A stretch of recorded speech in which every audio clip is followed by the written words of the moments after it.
Howdy gamers, my name is Fallout, and today we're going to be going over 20 advanced tips and tricks for arc raiders. These will not be intuitive things like closed doors behind you. Nah, these tips are a little bit deeper and straight from the mouth of someone who has been hard no-lifing the game while waiting for D2 Renegades to come out. And with that in mind, here we go. Number 1. When carrying objects, you move faster going backwards. It might sound extremely dumb, but it's true. If you're moving with a carryable object, for example, the batteries you might use to unlock the red loot room on Blue Gate, you actually move faster by sprinting backwards than sprinting forwards. Of course, the downside is that you can't see if there are enemies behind you, but if you have teammates ready to cover you, this really shouldn't be a problem. And hopefully by doing this, you can solve those little minigame puzzles involving carryable items a little bit faster. Number 2, make unavoidable traps. While putting traps on doorways is a fun way to catch people off guard who aren't paying attention, you're far more likely to find success by making unavoidable traps, aka traps that are almost impossible for enemy raiders to avoid, basically trapping the top of ladders or zip lines. I recently made an entire video on this topic if you missed it, which I'll go ahead and link down in the pinned comment. Number 3, experiment with night mode. If you're having trouble hearing enemy raiders when they're close to you, you should go into your audio settings and turn night mode to on. The game isn't really clear about what the setting does, but the TLDR is that it makes certain sounds in the game noticeably louder, including enemy footsteps. There's a video by YouTuber Marcus GG you should go and check out where he goes over the difference between having the setting off and on, and the results are quite clear.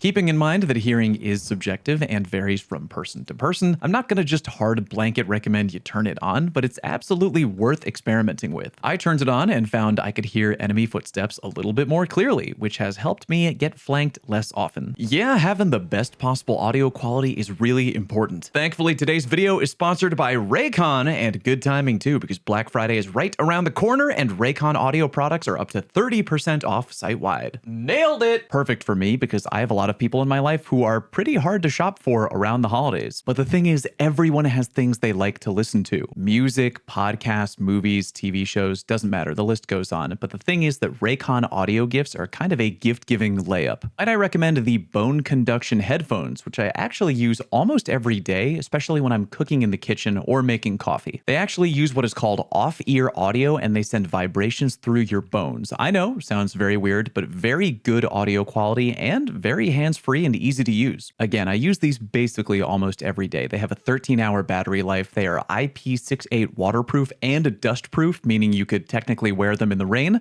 I'm not going to, but you could. And not only does Raycon give premium audio performance without the premium audio price tag, they come with a 30-day happiness guarantee, meaning you quite literally have nothing to lose. Don't wait. Get your holiday shopping done early and easily by going to buyraycon.com/falloutbc to get up to 30% off during Black Friday and Cyber Monday. And thank you again, Raycon. All right, we back. Number 4, sometimes it's better to recraft than repair. Let me show you what I mean. Here I have a medium shield sitting at 20 durability, meaning it is close to breaking down. The natural thought would be, hey, I should repair this, and if I want to, I have to spend 1 arc circuitry and 1 battery. But that doesn't even take me to full durability. In order to get my medium shield back to full durability, I end up spending 2 arc circuitry and 2 batteries. However, I could have just crafted a brand new medium shield for 1 arc circuitry and 4 batteries. Yeah, I used more batteries, but it cost me less arc circuitry, which is the more rare material. In short, before repairing something up to full durability, just quickly check how much it's costing you to do so and how much it would cost you to just craft a brand new version of that item. Number 5, use third-party maps. Trying to find specific items can be kind of annoying in arc raiders because there are different map variations and some chest locations can shift around based on RNG. That's why I think it's a really good idea to roll around with an extra community-sourced map if you can. To all you console players out there, hopefully you got a phone with a big ass screen handy, but on PC, I just throw up this great map from Metaforge,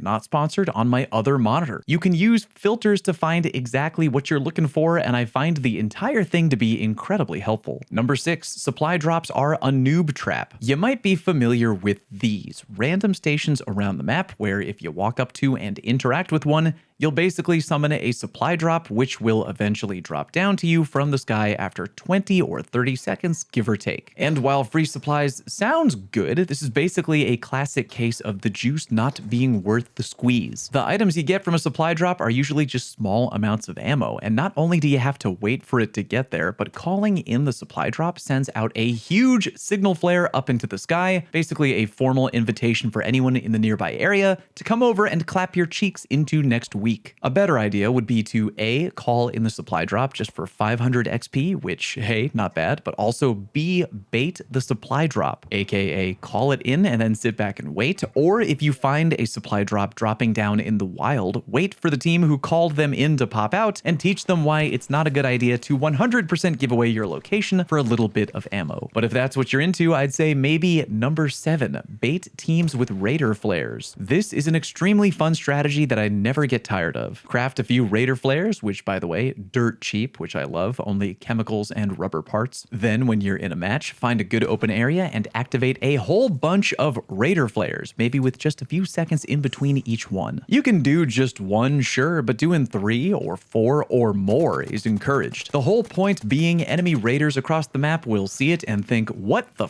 hell is going on over there? Then they come in to investigate and you open fire. Bonus points, by the way, if you launch raider flares near a dead body. The goal being when enemy raiders do come over, they see at least one body out in the open, assume that one flare came from that body, and they go over to investigate. Number 8, use barricade kits to beat the harvester puzzle easier. Beating the harvester puzzle minigame is important because it's the main way to obtain blueprints for 2 of the most rare weapons in the entire game, the equalizer and the Jupiter. It can be very difficult to do this though, as the queen will aggressively guard the harvester and she hits really hard. It won't automatically guarantee you success, but bringing a bunch of barricade kits to help give you additional cover during the minigame will make things much easier for you, and you can finally get those damn blueprints that have been evading you for so long. Number 9, survive falls from great heights by mantling on the way down. If you find yourself falling from really far up, you can save yourself from taking lethal fall damage by mantling to a nearby ledge on the way down. Also, really handy to know, you don't need to have perfect timing. As long as you just hold down spacebar on the way down, or whatever the mantle button is for you controller players out there, when your raider reaches a ledge that they can mantle, they'll automatically grab it, no timing required. You can also survive a fall from great height by grabbing onto a zipline, which brings us to number 10, be quieter by grabbing ziplines late. When traveling on a zipline, you sometimes make a fair amount of noise. Here, take a listen.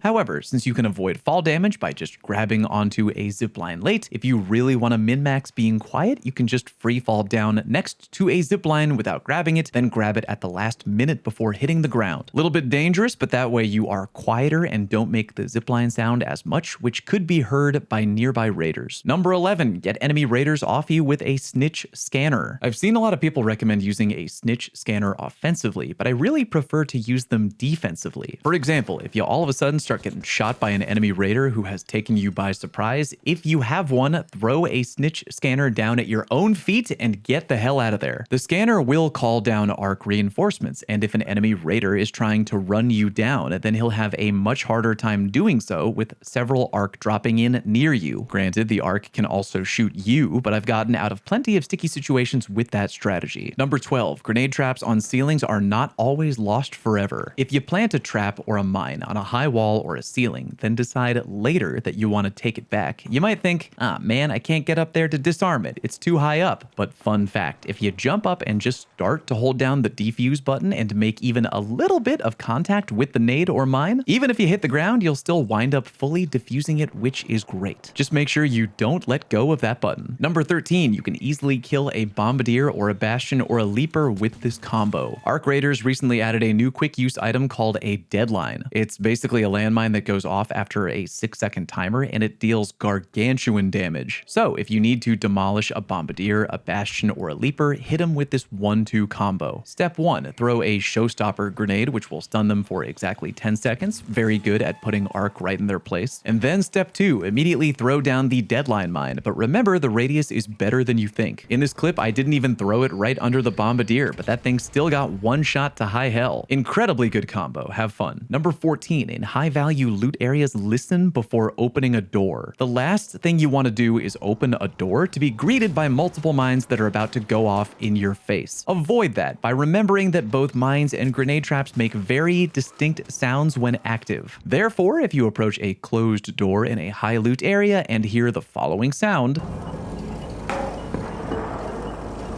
maybe think twice about opening that door, or at the very least, open it knowing you're about to enter a firefight and that you gotta roll away. Number 15, attack from the dark. Lighting in Arc Raiders is crazy important, and 9 times out of 10, if you have 2 players fighting each other, one standing in the light and one standing in the dark, I feel like the player in the dark is probably gonna win. Check it out. Here I am standing in the darkness, hardscoping a lane. My teammate is standing out in the light. I can see him clear as day with no obstructed vision at all. Now, if we change places, I can barely see him at all. Try to learn where the darkest spots are on the map, be aware of them, and try to attack from them if you can. Number 16, coordinate attacks. If things are wild, there's nothing wrong with just opening fire on another team of raiders right away. However, if they don't know where you are just yet, a coordinated attack can be really devastating. In the following clip, my friend and I spot 2 raiders off in the distance, and rather than immediately give our position away, we decide to A, both pick a target to shoot, and then B, we do a 3, 2, 1 countdown. We pull it off and the guy goes down so fast we barely left him any room for counterplay. If you have the element of surprise, it almost always pays off to be as coordinated as you can with your shooting. Number 17, be aware of the meta. You don't have to scour social media every damn day, but it really does pay off to be somewhat aware of what the community is talking about in regards to the meta. For example, one gun right now that the community is talking a lot about is the Venator 4. That gun has a fantastic time to kill when upgraded, because remember, it improves the rate of fire. With the magazine mod, you can get a ridiculous mag size, which can, no joke, allow you to mow through an entire team of 3 raiders without needing to reload at all. Now, I'm not saying you need to use this weapon. A good player can do well with any loadout, but it is super hot fire right now, to the point where people think it may get nerfed. And again, better to be in the know about how good certain weapons are than to be completely blindsided by one in-game